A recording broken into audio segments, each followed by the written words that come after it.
दोस्तों, हमारा मन एक बहुमूल्य यंत्र है। इससे अद्भुत कोई यंत्र नहीं। मन हमारे लिए ईश्वर का दिया हुआ एक बहुत अनमोल तोहफा है। इसी मन से हम चाहें तो संसार में उलझ जाएं और इसी मन से हम चाहें तो संसार से सुलझ जाएं। यही मन हमारे लिए नर्क के द्वार खोलता है और यही मन हमारे लिए स्वर्ग बनाता है।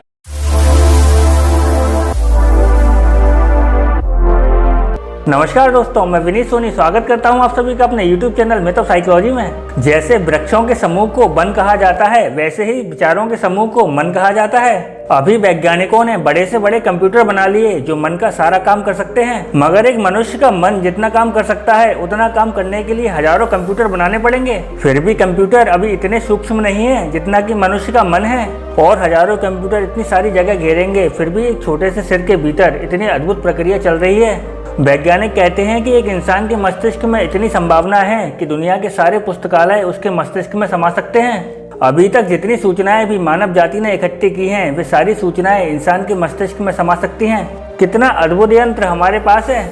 इस छोटे से सिर के भीतर 7 अरब सूक्ष्म तंतुओं वाला मस्तिष्क हमारे पास है। वे तंतु इतने सूक्ष्म है कि एक तंतु के ऊपर दूसरा और दूसरे के ऊपर तीसरा अगर हम रखते हैं तब 1 लाख तंतुओं की मोटाई हमारे एक बाल के बराबर होगी, और वह एक एक तंतु करोड़ों सूचनाएं अपने भीतर समाहित कर सकता है।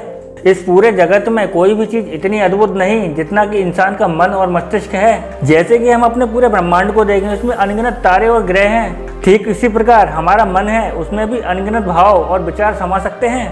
दोस्तों, आपने अक्सर लोगों को कहते हुए सुना होगा कि मेरा मन खराब है, मेरा मन भटक रहा है। आप गौर करेंगे तो पाएंगे मन हमें कभी नहीं भटकाता। हम भटकना चाहते हैं तो मन बस हमारा संगी साथी हो जाता है। मन तो मात्र हमारा नौकर है। हम चोरी करें तो चोरी करने के उपाय बताने लगता है, और भजन गाएं तो भजन निर्माण करने लगता है। भक्ति करो तो मन अर्चना बन जाता है, अपराध करो तो मन पाप बन जाता है। लेकिन हम मनुष्यों की तो एक आधारभूत आदत है, ये अपना दोष हमेशा दूसरों पर डालते हैं। कोई कहता है कि हमारा भाग्य तो ऐसा है, हम क्या करें। कोई कहता है कि परमात्मा ने ही हमें ऐसा बनाया, तो हम क्या करें। वहीं कुछ और लोग कहते हैं कि मनुष्य तो प्रकृति के अधिकार से बंधा हुआ है, क्या करें। लेकिन सब लोगों की बातों का अर्थ केवल एक ही है कि तुम जैसे हो वैसे ही रहोगे।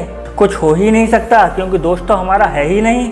दोस्त तो किसी और का है, फिर उसे कोई भी नाम दे दो, क्या फर्क पड़ता है। दोस्तों, मन तो बड़ा प्यारा सेवक है। हम क्रोध करना चाहते हैं तो मन क्रोध करता है, हम करुणा करना चाहते हैं तो मन करुणा करता है।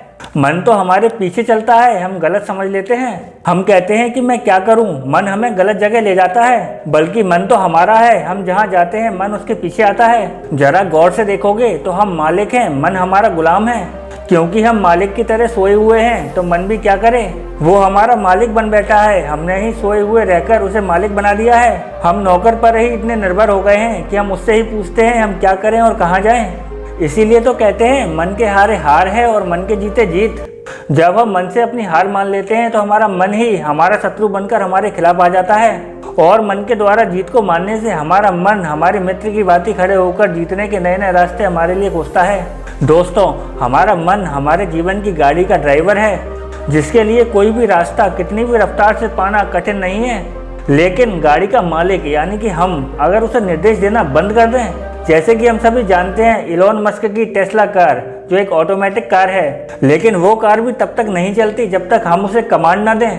ठीक वैसे ही हम अपने ड्राइवर रूपी मन को अगर कोई रास्ता ना बताएं तो वो अपने हिसाब से चलता है और घटना दुर्घटना करके हमारा बहुत नुकसान करा सकता है। ऐसे ही आपने देखा होगा कि बहुत सारे लोग अपने मन का गुलाम होकर या तो अपने जीवन को खो देते हैं या बहुत सारे दुखों से भर लेते हैं। बहुत ही कम लोग हैं जो अपने मन को मित्र बनाकर अपने जीवन को सार्थक बनाते हैं। तो अगर आप चाहते हैं कि मैं एक वीडियो बनाऊं जो आपके मन को नियंत्रण करने के लिए आपको मदद करे, तो हमें कमेंट करके ज़रूर बताएं। और ऐसे इंटरेस्टिंग वीडियो के लिए हमारे YouTube चैनल को सब्सक्राइब करना ना भूलें।